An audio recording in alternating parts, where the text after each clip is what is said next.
Today, I'd like to read you from Genesis chapter 13 and talk to you a little bit about our rights. You'll see what I mean. Genesis chapter 13, verses 8 and 9, where we read this.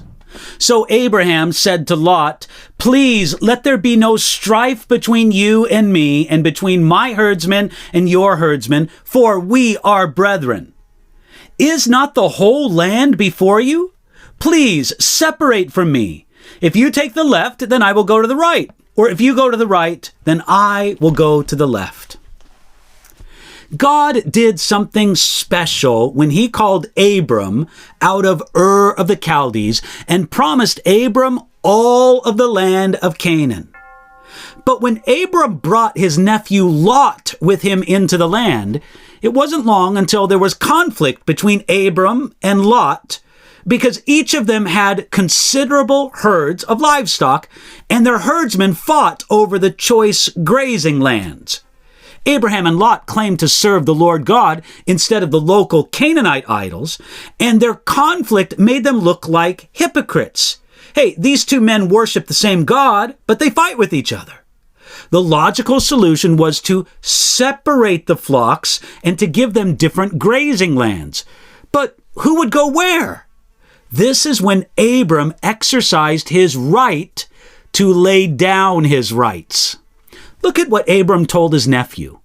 "If you take the left, then I'll go to the right. Or if you go to the right, then I'll take the left." Since Abram was the eldest, and since God gave all the land to Abram and not to Lot, this was pure generosity on the part of Abraham. That's what caused him to make this offer to Lot. We're almost tempted to think that it was weakness and not generosity. After all, when a person doesn't take all of their rights, aren't they showing weakness? But Abram was quite able to fight when he had to. He did not yield to Lot out of weakness, but out of love and out of trust in God. A few acres of grazing land didn't seem worth fighting for to a man of eternal perspective. This theme of giving up our rights is found throughout the Bible.